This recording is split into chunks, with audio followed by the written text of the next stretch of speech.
أشهد أن لا إله إلا الله وحده لا شريك له وأشهد أن محمدا عبده ورسوله أما بعد فأعوذ بالله من الشيطان الرجيم بسم الله الرحمن الرحيم الحمد لله رب العالمين الرحمن الرحيم مالك يوم الدين إياك نعبد وإياك نستعين اهدنا الصراط المستقيم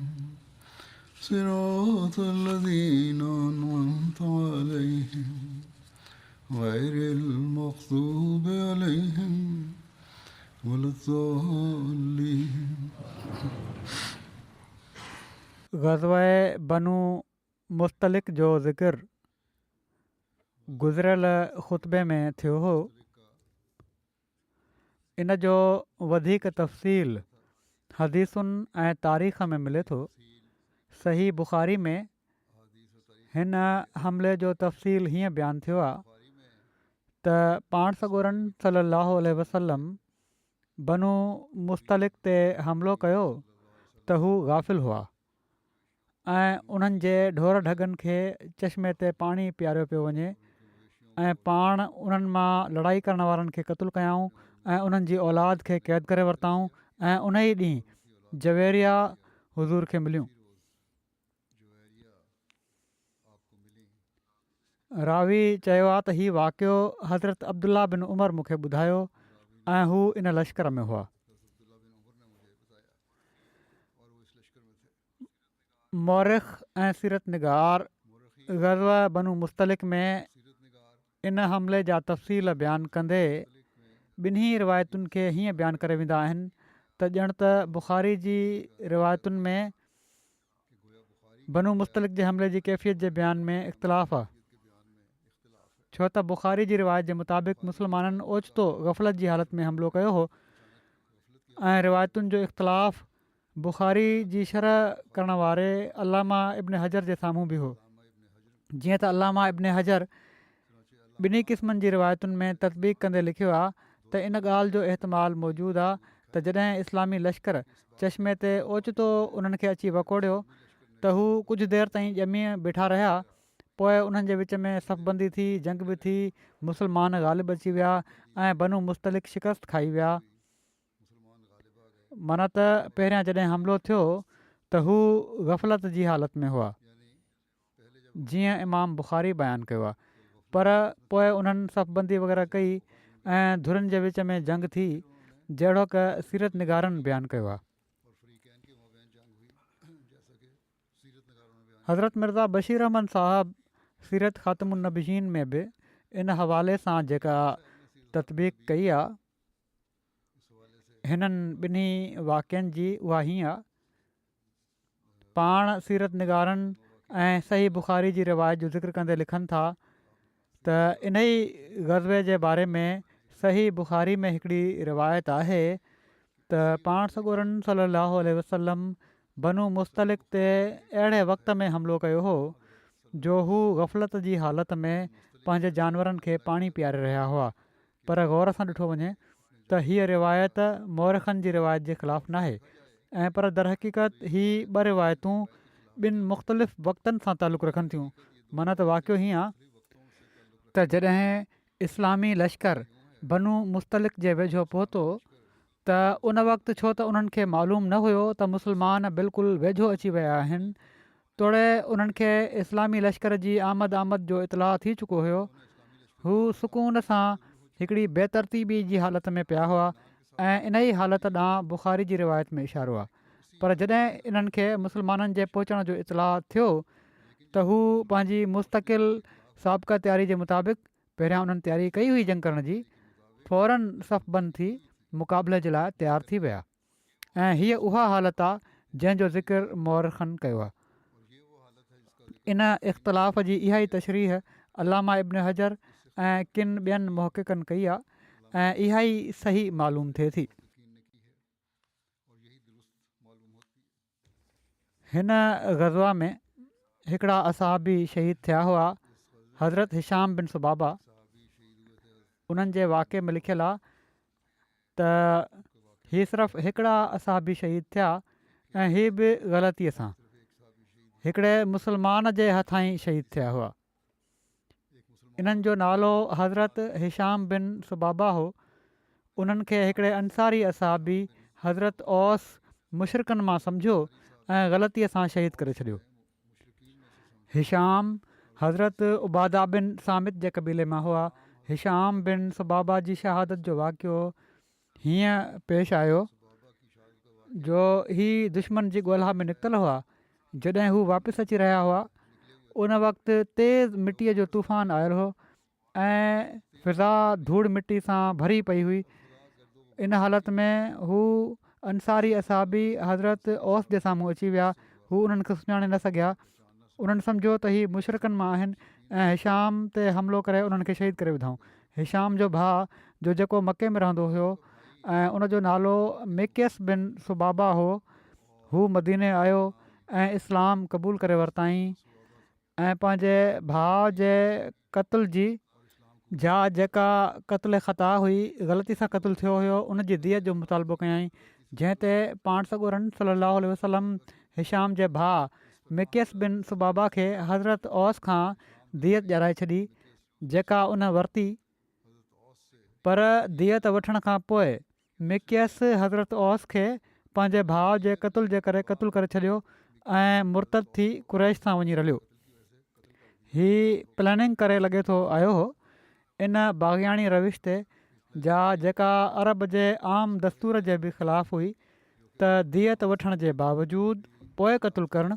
पाण सॻोरनि सलाहु आलैहि वसल्लम इन नाहक क़त्ल जे क़िसास में उनखे क़त्लु करण जो फ़ैसिलो ॾिनो। जीअं त हिकिड़े असहाबी नुमैला मके जी फतह वारे ॾींहुं मिकियस खे क़त्लु कयो।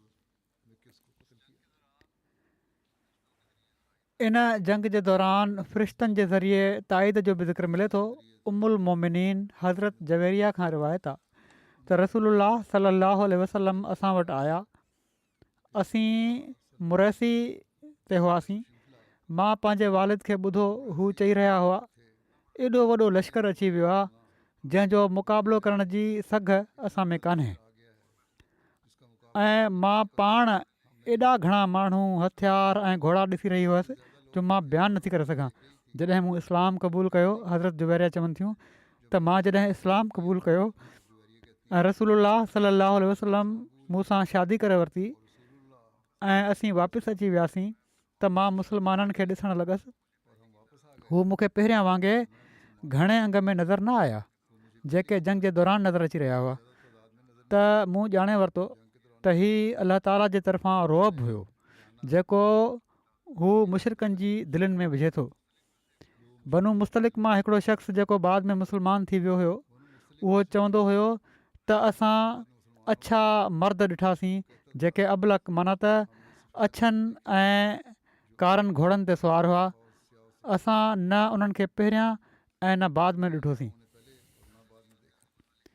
गनीमत जे माल जे ज़िमन में लिखियलु आहे त गनीमत जे उठनि जो अंगु 2000 हुयो, ॿकरियुनि जो अंगु 5000 हो ऐं क़ैदियुनि जा 200 घर हुआ। किन मौरखनि लिखियो आहे त क़ैदियुनि जो अंगु 700 खां बि मथे हो।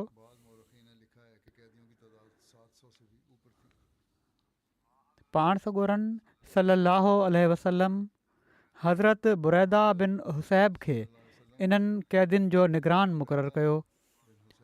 उन्हनि वटि जेको माल मता ऐं हथियार हुआ उन्हनि खे गॾु कयो वियो। जानवरनि खे हकले आंदियो वियो। पाण उन्हनि ते पंहिंजे ग़ुलाम हज़रत शुक्रान खे निगरान मुक़ररु कयाऊं। ख़ुम्स ऐं मुस्लमाननि जे हिसनि ते हज़रत महमिया बिन जदा खे निगरान मुक़ररु कयो वियो। पाण सॼे गनीमत जे माल मां ख़ुम्स कढियाऊं। ख़ुम्स जेको आहे अलाह ताला जे हुकुम जे मुताबिक़ गनीमत जे माल मां उहो 5 हिसो आहे जेको अल्लाह ऐं उन जे रसूल सलाहु आलैहि वसल्लम ऐं रसूल जे वेझनि मिटनि माइटनि ऐं मुश्तरक इस्लामी ज़रूरतुनि जे लाइ अलॻि कयो वेंदो आहे। क़ैदियुनि खे माण्हुनि में विरहायो वियो ऐं सामान जानवरनि ऐं रिढुनि ॿकरियुनि खे बि विरहायो वियो। हज़रत जवेरिया जे पाण सॻोरनि सलम जे निकाह में अचण जो बि वाक़ियो लिखियलु आहे, जहिड़ो की मां पहिरियां बयानु कयो। क़बीले बनू मुस्तलिक़ जा जेके क़ैदी गिरफ़्तार थिया हुआ, उन्हनि में इन क़बीले जे सरदार हारिस बिन अबी ज़रार जी धीउ बर्रा बि हुई, जंहिंजो नालो पाण सॻोरनि सलम मटाए जवेरिया रखी छॾियो हुयो, जेका मुसाफ़े बिन सफ़वान जे निकाह में हुई, जेको ग़ज़वा मुरसी में मारिजी वियो हुयो। इन्हनि क़ैदियुनि खे पाण सॻोरनि सलम दस्तूर मुताबिक़ मुस्लमान सिपाहियुनि में विरहाए छॾियो हुयो ऐं इन विरहाङे जी रूह खां बर्रा बिन ते हारिस हिकिड़े अंसारी असहाबी साबित बिन कैस जी सुपुर्दगी में ॾिनी वई हुई। बर्रा आज़ादी हासिलु करण जे लाइ साबित बिन कैस सां मुकातबत जे तरीक़े ते ठाह कयो। मुकातबत चवंदा आहिनि त को ग़ुलाम या बानी पंहिंजे मालिक सां ई मुआदो करे वठे त हू हिकिड़ी मुक़ररु रक़म ॾेई आज़ादु थी वेंदी। बहरहाल उन्हनि ठाह कयो त हू जेकॾहिं हेतिरी रक़म, जेका रक़म मुक़ररु हुई, उहा हुई 9 ओकिया सोन, जेके 360 दिरहम बणिजनि था, फ़िदीअ जे तौर ते ॾेई छॾे जेकॾहिं त आज़ादु सम्झी वञे। इन फ़ैसिले खां पोइ बर्रा पाण सॻोरनि सल्लल्लाहु अलैहि वसल्लम जी ख़िदमत में हाज़िर थी ऐं समूरा हालात ॿुधायईं ऐं हीअ जिताए त मां बनू मुस्तलिक़ जे सरदार जी धीउ आहियां। फ़िदीअ जी रक़म जी अदायगी में हुज़ूर जी मदद चाहियईं। उन जी कहाणी मां पाण सॻोरा सल्लल्लाहु अलैहि वसल्लम मुतासिर थिया ऐं ग़ालिबन हीअ सोचे त छो त हू हिकिड़े मशहूरु क़बीले जे सरदार जी धीउ आहे, शायदि हिन जे तालुक़ सां हिन क़बीले में तबलीगी आसानियूं पैदा थी वञनि। पाण इरादो फ़रमायाऊं त उनखे आज़ादु करे उन सां शादी फ़रमाए वठनि। जीअं त पाण उनखे ख़ुदि पंहिंजे तरफ़ां पैगाम ॾिनऊं ऐं उन जे तरफ़ां रज़ामंदी जो इज़हार थियण ते पाण वटां उन जे फ़िदीअ जी रक़म अदा फ़रमाए उन सां शादी करे वरितऊं।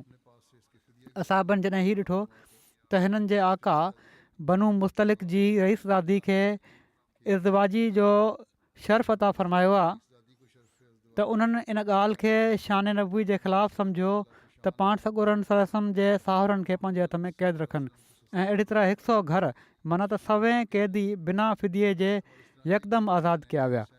इन ई जे करे हज़रत आयशा फ़रमाईंदियूं हुयूं त जवेरिया पंहिंजी क़ौम जे लाइ तमामु मुबारक वजूद साबित थी आहे। हिन रिश्ते ऐं इन अहसान जो ही नतीजो थियो जो बनू मुस्तलिक़ जा माण्हू तमामु जल्द इस्लामी तालीम मां मुतासिर थी पाण सॻोरनि सल्लल्लाहु अलैहि वसल्लम जे हल्का बगोशन में दाख़िल थी विया। हिकिड़ी रिवायत हीअ बि आहे त हज़रत जवेरिया जा वालिद हज़रत हारिस पंहिंजी धीउ जो फ़िदियो खणी पाण सॻोरनि सलम जी ख़िदमत में हाज़िर थिया ऐं फ़िदियो ॾेई हज़रत जवेरिया खे आज़ादु कराइण खां पोइ हुननि पाण बि इस्लाम क़बूलु कयो ऐं पोइ उन जी शादी पाण सॻोरनि सलम सां थी। सीरत इब्न हशाम में आहे त जॾहिं पाण सॻोरा सल्लल्लाहु अलैहि वसल्लम ग़ज़वा बनू मुस्तलिक़ तां मदीने वापसि आया त हज़रत जवेरिया जो पीउ हारिस बिन अबी ज़रार पंहिंजी धीउ जो फ़िदियो ॾियण जे लाइ हुज़ूर वटि आयो। जॾहिं हू अक़ीक़ वादी में पहुतो त उन्हनि उठनि खे जेके पंहिंजी धीउ जे फ़िदीअ में ॾियण जे लाइ उन साण आंदा हुआ, उन्हनि मां 2 उठ उनखे ॾाढो पसंदि आया। उन्हनि खे अक़ीक़ वादी जी हिकिड़ी माथिरी में लिकाए छॾियो।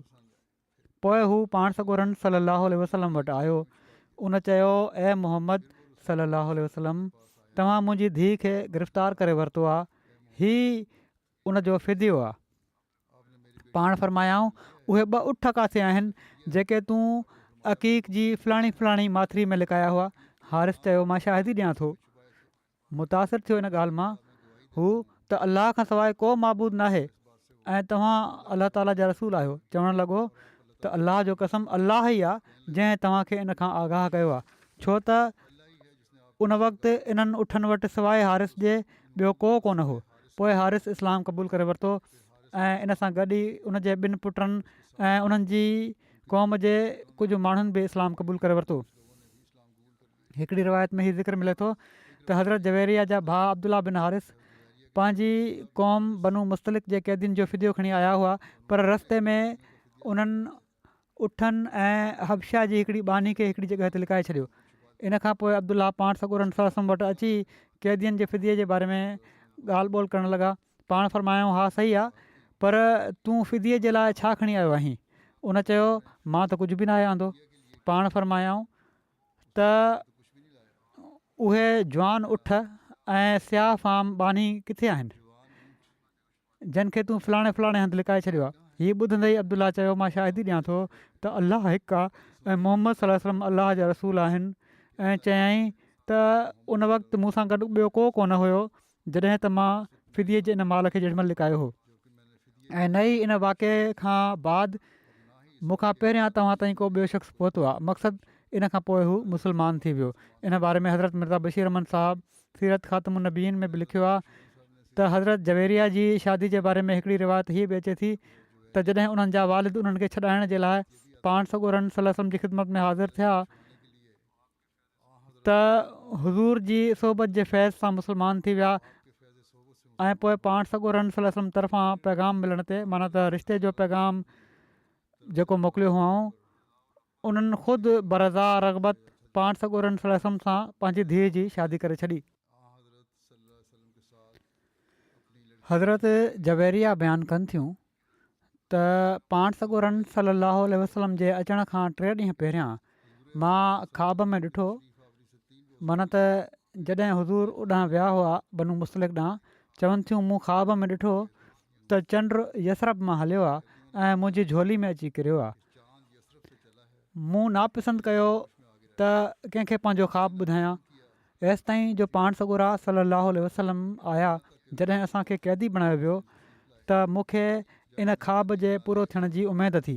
जॾहिं पाण सॻोरनि सल्लल्लाहु अलैहि वसल्लम मूंखे आज़ादु कयो ऐं मूंसां निकाह करे वरिताऊं त बख़ुदा मां हुज़ूर सां पंहिंजी क़ौम जे बारे में ॻाल्हि न कई हुई। मां का सिफ़ारिश न कई क़ौम जी आज़ादी जे बारे में, एसि ताईं जो मुस्लमाननि पाण ई उन्हनि खे आज़ादु करे छॾियो। मूंखे ख़बर न पई एसि ताईं जो मुंहिंजी हिकिड़ी पुफाट मूंखे ॿुधायो त मां अलाह ताला जी तारीफ़ बयानु कई। उन मूंखे हीउ ॿुधायो, इन ते मां अलाह ताला जी तारीफ़ बयानु कई। इब्न हशाम लिखियो आहे त पाण सॻोरनि सल्लल्लाहु अलैहि वसल्लम हज़रत जवेरिया जो हक़ महर 400 दिरहम मुक़ररु कयो। बहरहाल पाण सॻोरा सल्लल्लाहु अलैहि वसल्लम इन ग़ज़वे तां मुज़फ़र ऐं मंसूर, कामयाब ऐं कामरान मदीने वापसि आया ऐं कुल 28 ॾींहं पाण सॻोरा सल्लल्लाहु अलैहि वसल्लम मदीने खां ॿाहिरि रहिया। ग़ज़वा बनू मुस्तलिक़ तां वापसीअ ते मुनाफ़िक़नि जे सरदार अब्दुल्ला बिन उबई बिन सलूल जे निफ़ाक़ जो ऐलानिया ऐं बाग़ियानो इज़हार जेको उन कयो, उन जो बि तारीख़ में ज़िक्र मिले थो। इन जो तफ़सील हीअं आहे त बनू मुस्तलिक़ सां लड़ाई ख़तमु थी वई ऐं मुस्लमान अञा मुरैसी जे खूह ते मौजूदु हुआ। उनजो पाणी तमामु घटि हुयो। खूह जो ॾोहल विधो वेंदो हुयो त अधु भरिजी ईंदो हुयो। खूह ते सिनान बिन बबर जोहनी आयो जेको बनू ख़ज़रत जो हलीफ़ हुयो। उन वक़्तु पाणी ते मुहाजिरनि ऐं अंसार जी हिकिड़ी जमात मौजूदु हुई।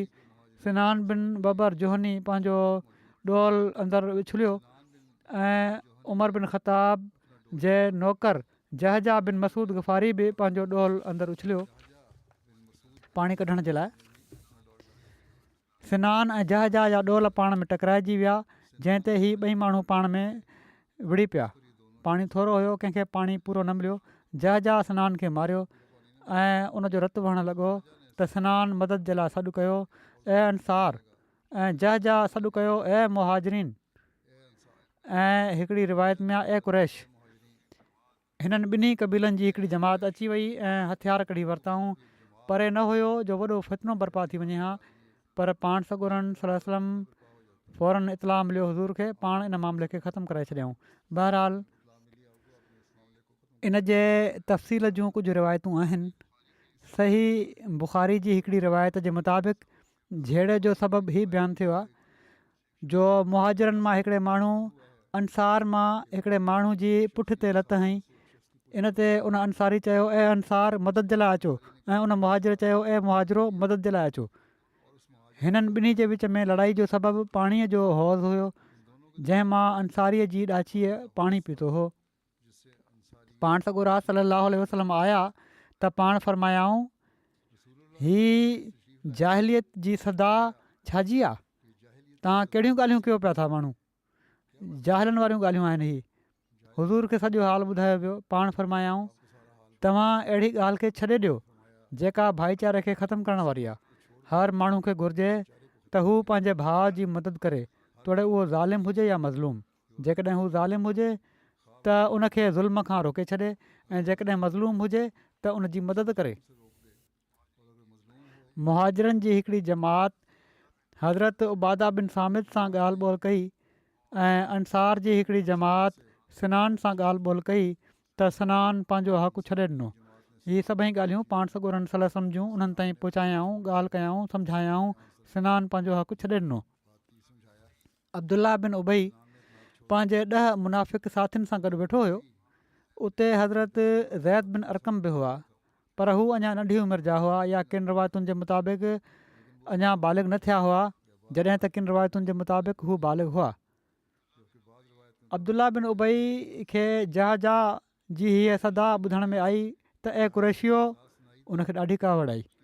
उन चयो, बख़ुदा, मां अॼु जहिड़ो ॾींहुं कॾहिं बि नाहे ॾिठो।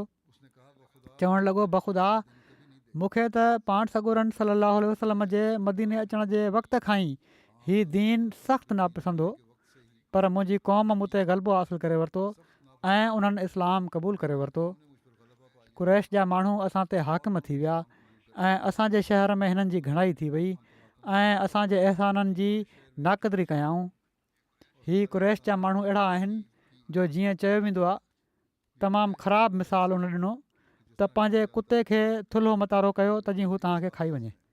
चवणु लॻो, मुंहिंजो त गुमान हुयो त मां अहिड़ी तरह जी पुकार जी सदा अचण खां पहिरियां ई मरी वियो हुजां, जहिड़ी सदा जहाजा ॾिनी हुई।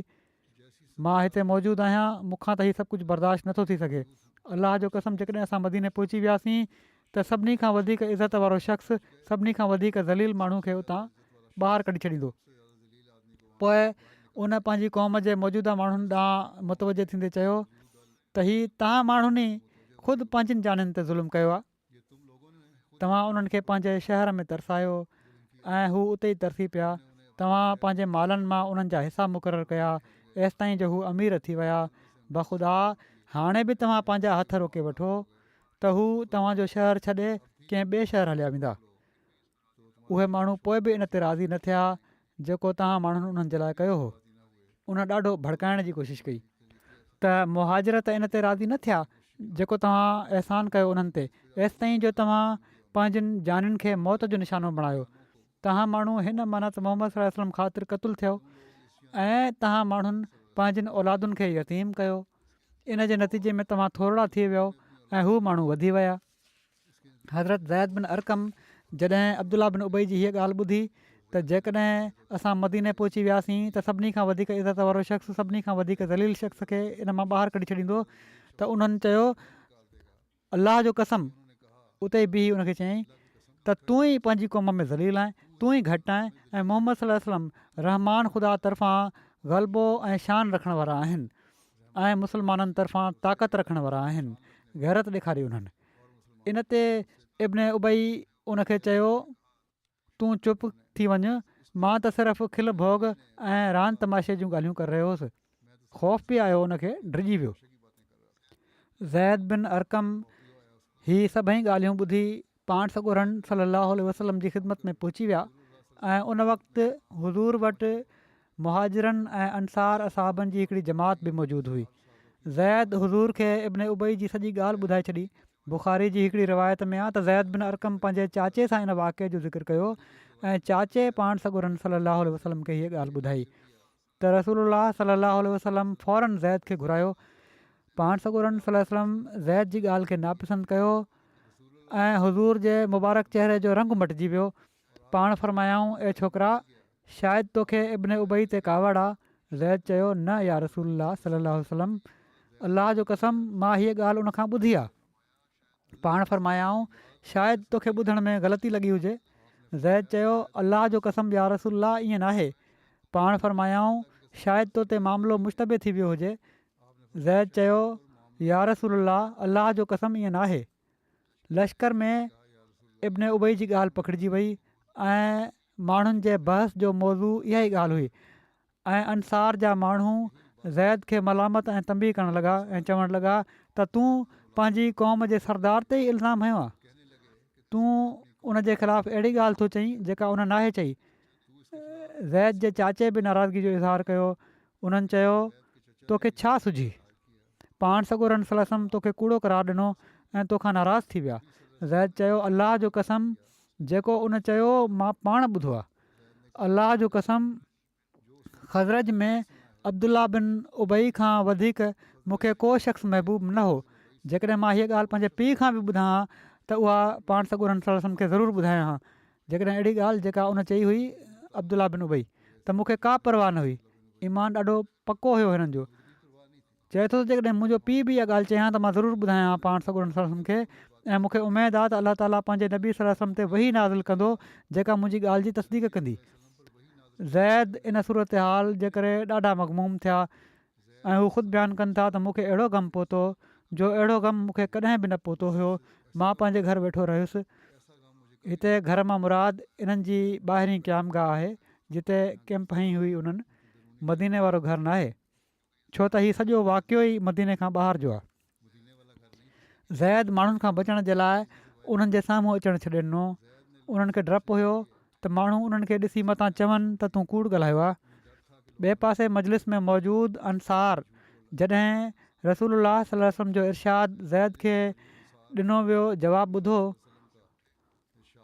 त उन्हनि मां कुझु माण्हू उथिया उतां ऐं अब्दुल्ला बिन उबई वटि अची उनखे ॿुधायऊं ऐं ओस बिन खौली चयो त ए अबू बाब हीअ उनजी कुनियत हुई त जेकॾहिं तूं हीअ ॻाल्हि चई हुई त पाण सॻोरनि सलम खे ॿुधाए छॾ त जीअं तुंहिंजे लाइ हू इस्तग़फ़ार कनि ऐं तूं इन जो इनकार न कर। किथे तुंहिंजे बारे में का वही नाज़िल थी तुंहिंजी तकज़ीब न करे छॾे। ऐं जेकॾहिं तूं हीअ ॻाल्हि न चई हुई त रसूलुल्लाह सल्लल्लाहु अलैहि वसल्लम वटि अचु ऐं उन्हनि वटि उज़ुर बयानु कर ऐं कसम खण त तूं हीअ न चयो हो। त उन अलाह जो कसम खयों त उन कुझु न चयो हो। पोइ इब्न उबई रसूलुल्लाह सल्लल्लाहु अलैहि वसल्लम वटि वियो। उनखे पाण सॻोरनि सल्लल्लाहु अलैहि वसल्लम फरमायो ए इब्न उबई जेकॾहिं हीअ ॻाल्हि तूं चई हुई त तूं तौबा करे वठि। त हू कसम खाइणु लॻो त ज़ैद जेको कुझु चयो आहे उहो मूं न चयो हो। हिकिड़ी ॿी रिवायत में आहे त जॾहिं अब्दुल्ला बिन उबई खे ख़बर पई त हू ख़ुदि पाण सॻोरनि सल्लल्लाहु अलैहि वसल्लम जी ख़िदमत में आयो ऐं उन अलाह जो कसम खयों ऐं चयाईं त ज़ैद जेका ॻाल्हि तव्हांखे ॿुधाई आहे उहा मां नाहे चई। ऐं हिकिड़ी टीं रिवायत बि हीअ मिले थी त पाण सॻोरनि सल्लल्लाहु अलैहि वसल्लम ख़ुदि अब्दुल्ला बिन उबई ऐं उन्हनि जे साथियुनि खे घुरायो त उन्हनि कसम खयों त उन्हनि ईअं कुझु बि नाहे चयो। इन ते हाज़रीन मां अंसार असाब सॻोरनि चयो उमेदु आहे त ॿारड़े खे ॻाल्हि में वहम पैदा थी वियो हुजे ऐं उहा ॻाल्हि यादि न रही हुजे जेका इब्न उबई चई हुई। हीअ ॻाल्हि उन्हनि इब्न उबई जे दिफ़ा में चई हुई छो त हू पंहिंजी क़ौम में मौज़िज़ ऐं रुतबे वारो हो। कुझु माण्हुनि गुमान कयो त ज़ैद सच चए पियो थो ऐं कुझु उन जे बारे में बदगुमानी कई। किन त यकीन करे वरितो त ज़ैद भली नंढी उमिरि जो आहे पर सची ॻाल्हि चए पियो थो।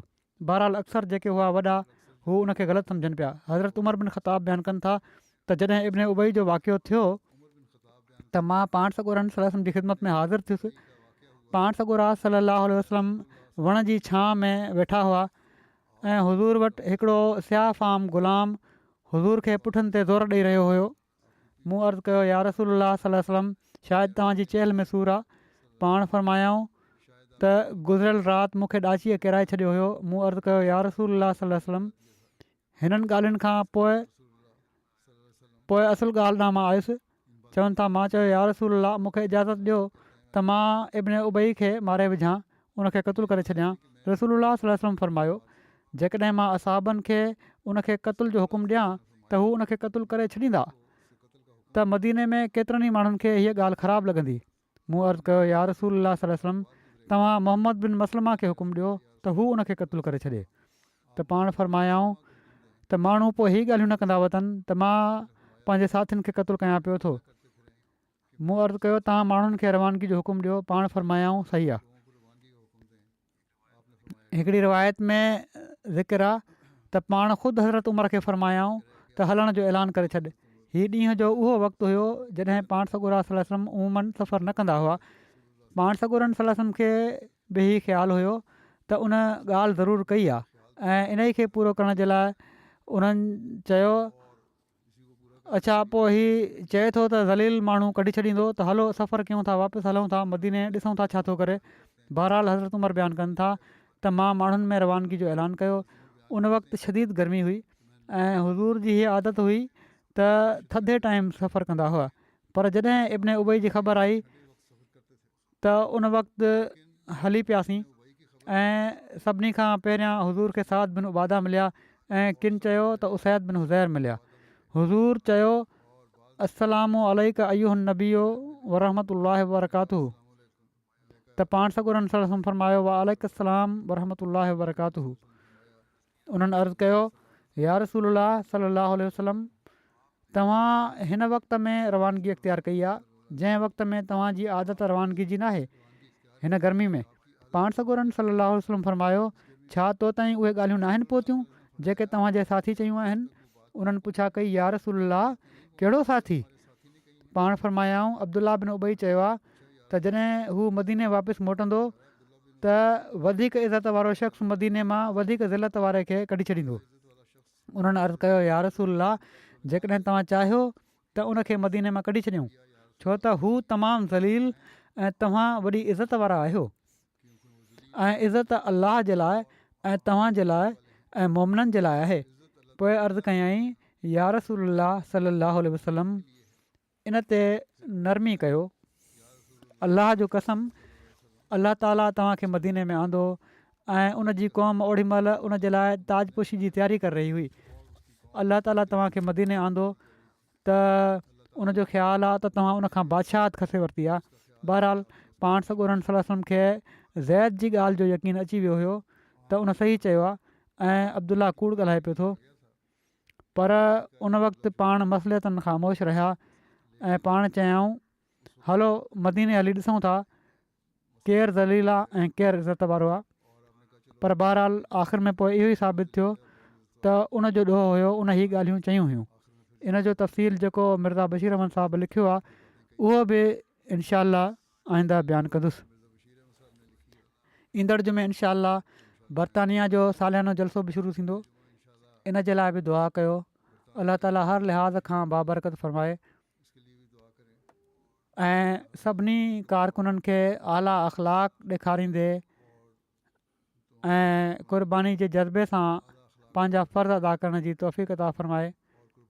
जेके महिमान आया आहिनि उन्हनि खे बि पंहिंजी हिफ़ाज़त में हिते रखे ऐं जेके सफ़र में आहिनि अचण जी तयारी में आहिनि सफ़र शुरू करण वारा आहिनि या जन बि अचिणो आहे सभिनी ते अलाह ताला फज़ुल फ़रमाए उन्हनि खे हिफ़ाज़त सां वठी अचे। कुझु मरहूमनि जो ज़िक्र ऐं जनाज़ो पढ़ाईंदुसि मां उन्हनि जो। इन्हनि में आहे पहिरियों सलीमा बानो साहिबा जेके हमीद कौसर साहिबु नाज़िर दावत इलाह उत्तर हिंद जूं घरवारियूं हुयूं। ही कुझु ॾींहं पहिरियां हिननि जी वफ़ात थी आहे। इन्ना लिल्लाहि व इन्ना इलैहि राजिऊन। मरहूमा मूसिया हुयूं। मोहम्मद हमीद कौसर साहिबु लिखनि था त ही अब्दुल गनी साहिबु मरहूम आफ गदरवा जम्मू कश्मीर जूं धीउ हुयूं। जन मौलवी मोहम्मद हुसैन साहिब जे ज़रिए 1935 में बैत कई हुई। जलसे सालियाने कादियान में जाबलू ऐं बर्फ़ वारे रस्तनि ते पंधु हली ऐं कुझु हिसो टांगे ते सुवार थी मुल्क जे विरहाङे ताईं कादियान में हाज़िर थींदा हुआ ऐं हज़रत मुस्लिम मऊद रज़ी ताला जो ख़िताबु ॿुधंदा हुआ। वॾो शौक़ु हुन। चवनि था पंहिंजी घरवारी जे बारे में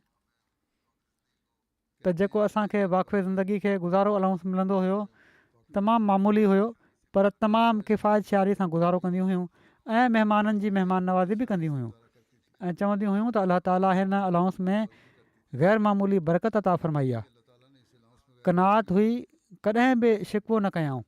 हीअ उन्हनि माण्हुनि जे लाइ बि सबक़ु आहे जेके कॾहिं कॾहिं शिकवा कंदा आहिनि।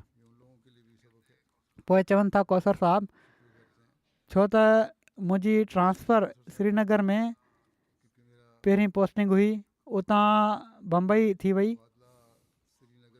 उते बम्बई में सदर लजना तौरु ख़िदमत बजा आणींदियूं रहियूं। पोइ कबाबीर में हिननि जी ट्रांसफ़र थी वई। उते हिननि चयो त अरबी सिखणु मुंहिंजे लाइ त ॾुखियो आहे। मां औरतुनि खां जेका ॻाल्हि ॿोल जी अरबी आहे उहा सिखी थी वठां ऐं पोइ उहा सिखियाऊं ऐं तमामु जल्द सिखियाऊं ऐं उन्हनि जी तालीम तरबियत में वॾो अहम किरदारु अदा कयऊं। 86 खां 97 ताईं 11 साल सदर लजना माइला कबाबीर तौरु ख़िदमत बजा आणींदियूं रहियूं। लजना माइला खे नए सिर खां मुनज़म कयऊं, इज्तिमा जे इनक़ाद जो सिलसिलो शुरू करायऊं। हज़रत ख़लीफ़तुल मसीह राबे बि हिननि जी तारीफ़ कई हुई त लजना ऐं माइला जमायत कबाबीर जो इज्तिमा थी रहियो आहे, इज्तिमा थी रहियो हुयो।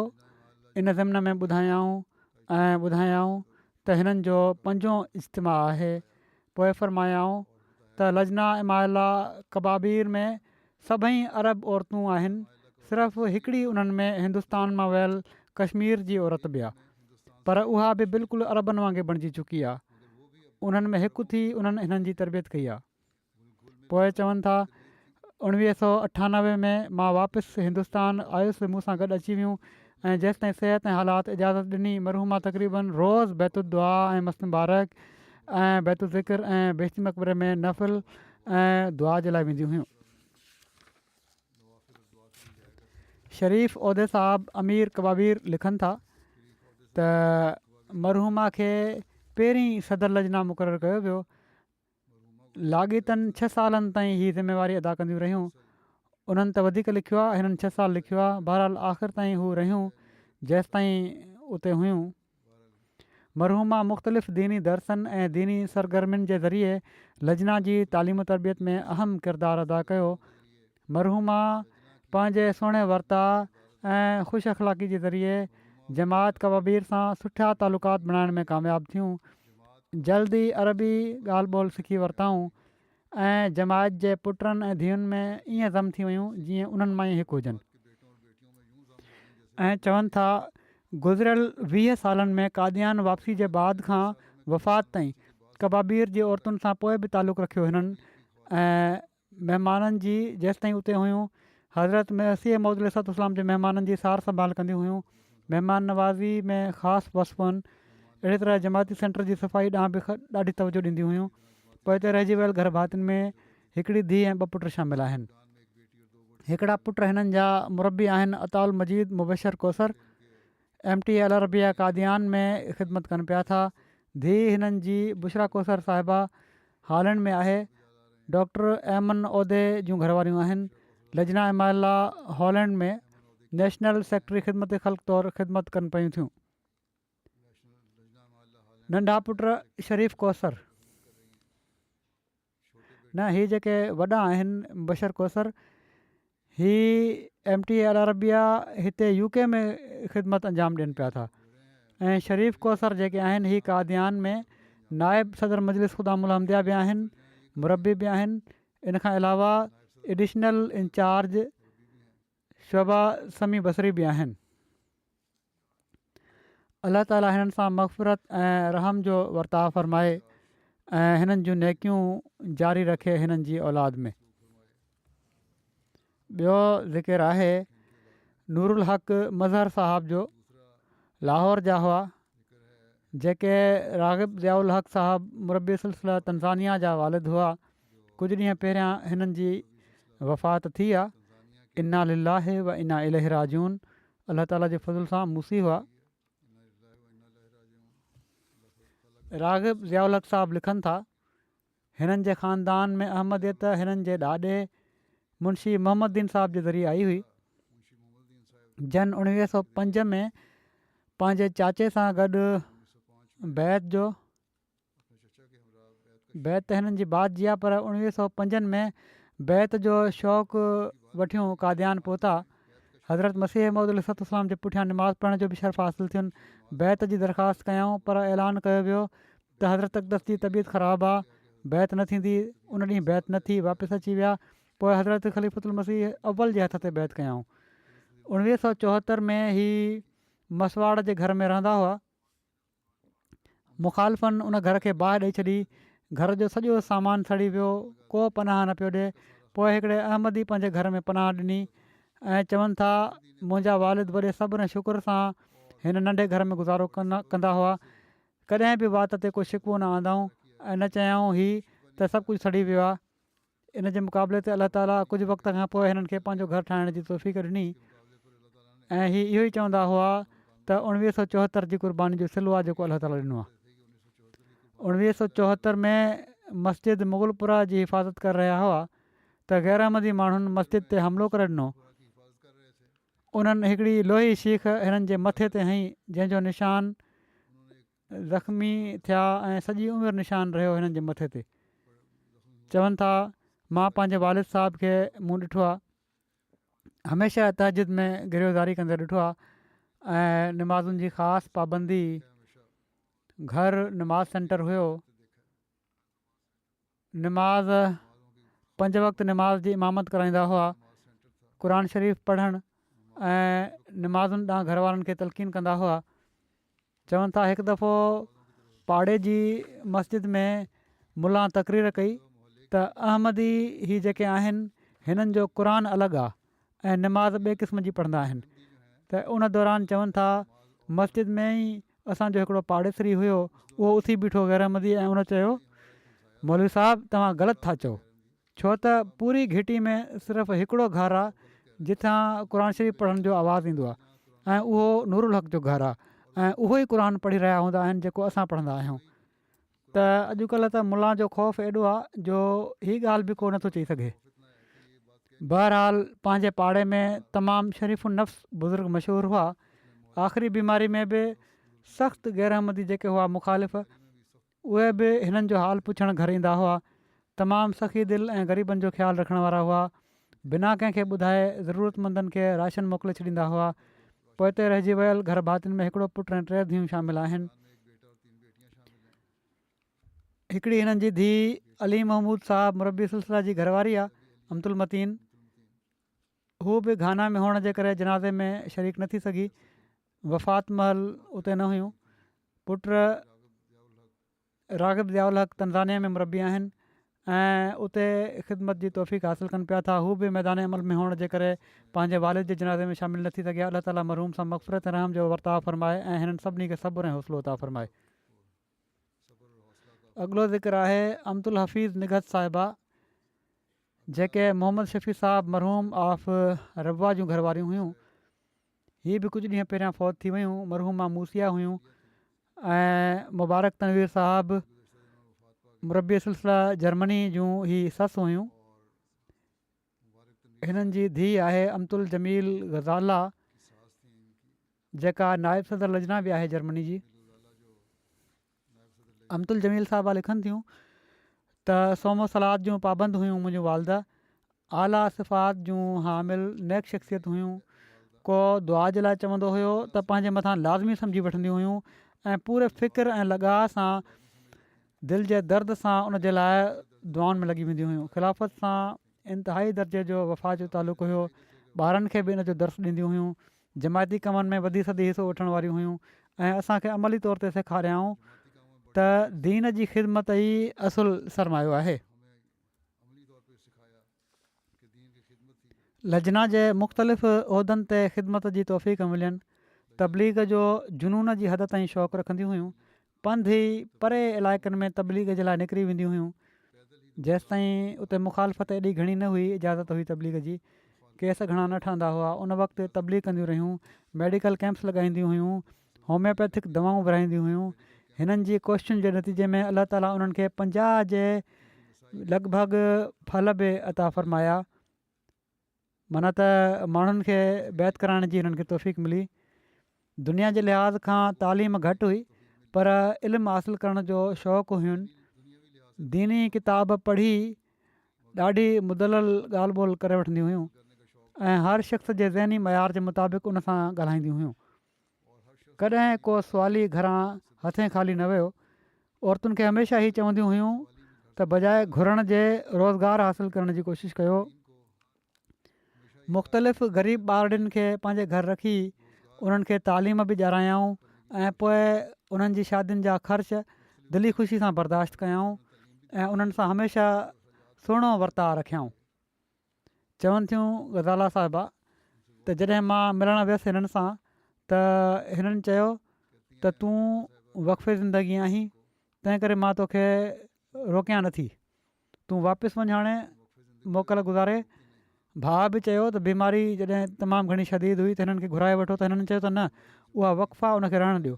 पोइ हिते रहिजी वियल घर भातियुनि में 2 पुट ऐं 2 धीअरूं आहिनि ऐं केतिरा ई ॾोहिटा पोटा पोटियूं आहिनि जिन खे कंहिं न कंहिं रंग में जमायत जी ख़िदमत जी तौफ़ीक़ मिले पई थी। सभिनी खे तमामु नेक माहौल हिननि क़ाइमु कयो आहे पंहिंजे घर में।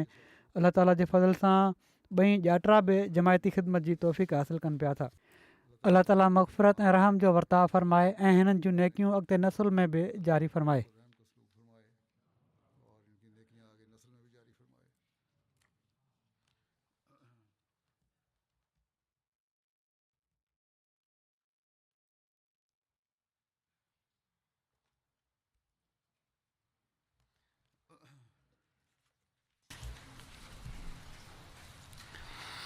Alhamdulillah, alhamdulillah, nahmaduhu wa nasta'inuhu wa nastaghfiruhu wa nu'minu bihi wa natawakkalu alayhi wa na'udhu billahi min shururi anfusina wa min sayyiati a'malina. Man yahdihillahu fala mudilla lahu ومن يضلله فلا هادي له ونشهد أن لا إله إلا الله ونشهد أن محمدا عبده ورسوله. عباد الله رحمكم الله إن الله يأمر بالعدل والإحسان وإيتاء ذي القربى وينهى عن الفحشاء والمنكر والبغي يعظكم لعلكم تذكرون. اذكروا الله يذكركم وادعوه يستجب لكم ولذكر الله